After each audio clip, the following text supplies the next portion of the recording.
You're sitting at your desk and your chest feels tight. There's a blank page in front of you, or maybe a screen with a blinking cursor, and your mind is racing so fast that you can't hold on to a single thought long enough to actually start. You tell yourself to focus, just focus, but the more you try, the louder everything gets inside your head. Your heart beats a little faster. Your breathing feels shallow. And underneath it all, there's this quiet fear that maybe you're too anxious to do this, that maybe you've lost the ability to concentrate altogether, that something inside you is broken. If that's where you are right now, I want you to know something before we go any further. You're not broken. What you're feeling is real, and it makes complete sense given how your brain is wired to respond to threat. Anxiety doesn't mean you can't focus. It just means your brain is doing something else right now, something that feels more urgent, and we're going to gently guide it back. When anxiety shows up, your brain shifts into a state that prioritizes survival over everything else. The amygdala, a small almond-shaped structure deep in your brain, detects danger and sends out alarm signals that flood your system with stress hormones like cortisol and adrenaline. These chemicals are designed to help you fight or run, not to help you write an essay or answer emails or solve a problem that requires sustained attention. Your prefrontal cortex, the part of your brain responsible for planning, decision-making, and focus, gets temporarily quieter because your brain thinks you need quick reactions, not careful thinking. Your working memory, which is like a mental notepad where you hold information while you use it, shrinks down to almost nothing. You might read the same sentence 5 times and not absorb a single word. You might sit down with a clear intention and then find yourself frozen, unable to even start. This isn't laziness. This isn't a character flaw. This is your nervous system doing exactly what it's designed to do when it believes you're in danger, even if that danger is just a deadline, a conversation you're dreading, or the pressure you're putting on yourself to be perfect. The truth is, you can't force your way out of this state by sheer willpower. Telling yourself to just focus harder is like telling someone who's shivering in the cold to just be warm. It doesn't work because the problem isn't motivation or discipline. The problem is that your nervous system is stuck in a threat response. And until you address that, your brain will keep prioritizing survival over focus. So instead of fighting against your anxiety, instead of trying to push through it or ignore it, we're going to do something different. We're going to meet it where it is, acknowledge what it's trying to do, and then gently guide your nervous system back into a state where focusing becomes possible again. This isn't about eliminating anxiety. It's about learning to focus even when anxiety is present, because the truth is, you don't need to feel completely calm to start. You just need to feel safe enough. Let's start by noticing what's happening in your body right now. Not to judge it, not to fix it, just to notice. Where do you feel the anxiety? Is it in your chest, tight and heavy? Is it in your stomach, twisting and churning? Is it in your shoulders, pulled up toward your ears? Maybe it's in your jaw, clenched without you even realizing. Anxiety lives in the body before it lives in the mind. And one of the most powerful things you can do is simply acknowledge where it's showing up. Just by noticing, you're already doing something important. You're creating a little bit of space between you and the anxiety. You're reminding yourself that you are not the anxiety. You are the person experiencing it. And that distinction matters more than you might think. Now, without trying to change anything, bring your attention to your breath. Not to control it, not to make it deeper or slower, just to notice it. Notice the air moving in through your nose or mouth. Notice your chest rising and falling. Notice the pause between the inhale and the exhale. Your breath is always here, always available, always happening whether you pay attention to it or not. It's one of few things in life that's both automatic and something you can consciously influence, and that makes it a bridge between your conscious mind and your nervous system. When you're anxious, your breathing tends to become shallow and fast, which signals to your brain that you're in danger, which makes you more anxious, which makes your breathing even shallower. It's a loop. But you can interrupt that loop not by forcing anything, but by gently inviting your breath to slow down. Try this. Breathe in for a count of 4. Hold for a count of 4. Breathe out for a count of 6. Hold for a count of 2. The exhale is longer than the inhale, and that matters. A longer exhale activates your parasympathetic nervous system, the part of your nervous system responsible for rest and calm. It tells your brain, in a language it understands, that you're safe. You're not running from a predator. You're not in immediate danger. You're here, and you're okay. Do this a few times. Let your body soften just a little bit with each exhale. You might notice that your shoulders drop slightly or that the tightness in your chest eases just a fraction. You might not notice anything at all, and that's okay too. This isn't about instant relief.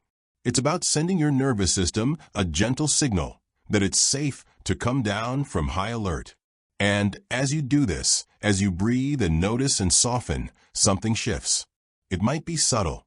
You might not even realize it's happening. But your prefrontal cortex, that part of your brain responsible for focus, starts to come back online. The alarm bells in your amygdala get a little quieter. Your working memory expands just enough to hold a thought, to hold a task, to hold the possibility that maybe, just maybe, you can do this. Here's the thing about focusing with anxiety. It's not a straight line.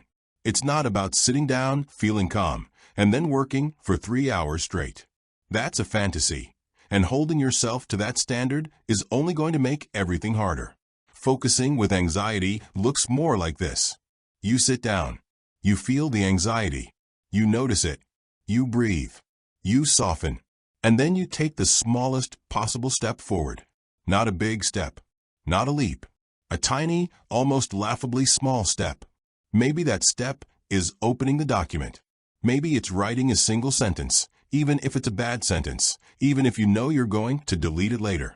Maybe it's just organizing your desk, creating a little bit of external order, because your internal world feels chaotic. The step doesn't matter. What matters is that you're moving, even just a little bit, and movement breaks the paralysis that anxiety creates. There's a concept in neuroscience called action before motivation. We tend to think that we need to feel motivated before we can act, but it actually works the other way around. Action creates motivation. When you take even the smallest step, your brain releases a tiny bit of dopamine, the neurotransmitter associated with reward and pleasure. That dopamine makes the next step feel a little bit easier, and the step after that even easier still. You're not trying to do everything at once. You're not trying to solve the whole problem or finish the whole task. You're just trying to do the next thing, and then the next thing after that. One breath, one sentence, one moment at a time. But here's where a lot of people get stuck. You take that first small step, and then immediately your brain starts screaming at you. It tells you that you're not doing enough, that you're behind, that everyone else is doing better, that you should be further along by now, that this is taking too long, that you're failing. This is where perfectionism comes in, and perfectionism is one of anxiety's closest allies. Perfectionism tells you that if you can't do something perfectly, you shouldn't do it at all. It tells you that your worth is tied to your productivity, that mistakes are catastrophic, that rest is laziness. And so you sit there frozen, because the gap between where you are and where you think you should be feels insurmountable. But here's the truth. Perfectionism isn't about high standards. It's about fear. It's about being so afraid of failure, so afraid of judgment, so afraid of not being enough, that you don't allow yourself to be human. And the antidote to perfectionism isn't lowering your standards. It's self-compassion. Self-compassion is not about letting yourself off the hook or making excuses. It's about treating yourself the way you would treat a friend who's struggling. If someone you cared about came to you and said, "I'm so anxious I can't focus. I feel like I'm failing at everything. I don't know what's wrong with me," you wouldn't say, "Yeah, you're right, you're a mess. You should be better." You would say, "I'm so sorry you're going through this. Anxiety is really hard. You're doing the best you can. Let's figure this out together." That's the voice you need to cultivate inside your own head. Not a harsh, critical voice that demands perfection, but a kind, supportive voice that acknowledges how hard this is and reminds you that you're allowed to struggle and still be worthy of compassion. So as you sit there, taking your small steps, breathing, noticing, softening, I want you to practice talking to yourself differently.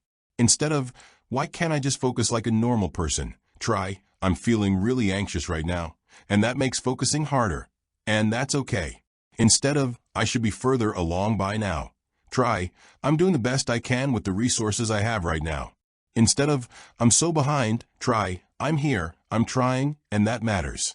These shifts might feel awkward at first. They might feel fake or cheesy or like you're lying to yourself. But you're not. You're just telling yourself the truth in a way that doesn't require you to be perfect to be valuable. And as you keep going, as you keep taking small steps and breathing and softening and speaking to yourself with kindness, something else starts to happen. You start to build what's called distress tolerance. Distress tolerance is your ability to stay present with uncomfortable feelings without trying to escape them or make them go away. Most of us spend our lives trying to avoid discomfort. We distract ourselves, we numb ourselves, we procrastinate, we scroll, we do anything to not feel the hard feelings. But the problem with avoidance is that it doesn't actually make the feelings go away. It just makes them louder. Anxiety feeds on avoidance. The more you run from it, the more it chases you. But when you stop running, when you turn around and say, okay, I see you, I feel you, you're here, and I'm going to keep going anyway, anxiety starts to lose some of its power. This doesn't mean the anxiety disappears. It means you learn to coexist with it. You learn that you can feel anxious and still take action. You can feel scared and still move forward. You can feel overwhelmed and still do one small thing. And the more you practice this, the more your brain learns that anxiety isn't actually a stop sign. It's just information.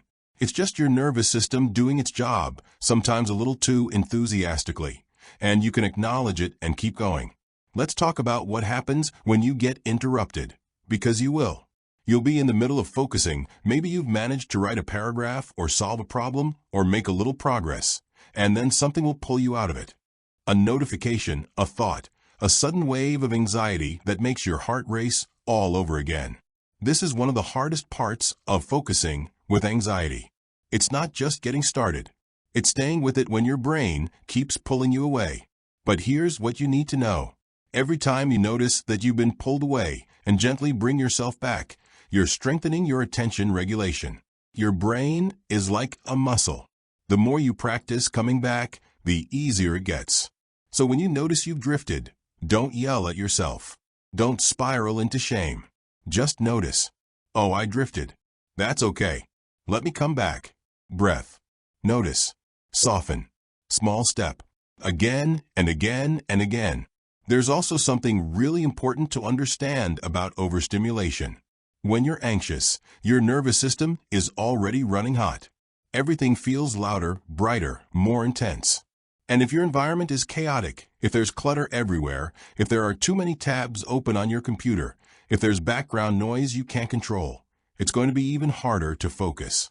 Your brain is trying to process everything at once, and it just doesn't have the bandwidth. So part of learning to focus with anxiety is creating an environment that supports your nervous system instead of overwhelming it. This might mean putting your phone in another room. It might mean using noise-canceling headphones or playing quiet, instrumental music. It might mean clearing your desk, so there's nothing in your field of vision except the one thing you're working on. It might mean dimming the lights or opening a window or lighting a candle. These things might sound small, but they're not. They're acts of care. They're ways of saying to your nervous system, I'm going to make this easier for you. And then there's guilt. Guilt about not being productive enough, not working hard enough, not doing enough. Guilt about needing breaks, about needing support, about struggling when it feels like everyone else has it figured out. This guilt is exhausting, and it's also completely unfounded. You don't owe anyone relentless productivity. You don't owe anyone constant focus. You are a human being with a nervous system that sometimes gets overwhelmed, and that is not a moral failing. That is biology. So when the guilt shows up, and it will, practice noticing it the same way you've been noticing everything else. Oh, there's guilt. That makes sense. I've been taught that my worth is tied to my productivity, but that's not actually true. My worth is inherent. I am valuable because I exist, not because of what I produce. And then, gently let it go. You don't have to carry it. Here's what focusing with anxiety actually looks like. You sit down. You feel the tightness in your chest. You notice it. You breathe slowly, letting the exhale be longer than the inhale. You soften your shoulders. You remind yourself that you're safe, that you're allowed to struggle, that you're allowed to take small steps. You pick the tiniest possible task and you do it. Maybe it takes 5 minutes. Maybe it takes 30. Maybe you only get through one small piece before the anxiety pulls you away again. And that's okay. You notice that you've drifted. You don't judge yourself. You just breathe, soften, and come back. You do this again and again, building distress tolerance, building attention regulation, building the neural pathways that make focusing just a little bit easier each time. And slowly, not all at once, not in a straight line, but slowly you start to realize that you can do this. You can focus, even with anxiety. You can move forward, even when it's hard. You can be imperfect and still be enough. The truth is, you're already doing it. Right now, in this moment, you're here. You've made it this far. You've listened, you've stayed present, you've allowed yourself to consider that maybe, just maybe, there's a way forward that doesn't require you to be perfect or calm or anything other than exactly who you are. That's courage. That's resilience. That's proof that you're capable of more than you think. So the next time you sit down to focus and the anxiety shows up, remember this. You don't have to fight it. You don't have to make it go away. You just have to notice it, breathe through it, soften around it, and take one small step. And then another, and another. One gentle moment at a time. You've got this.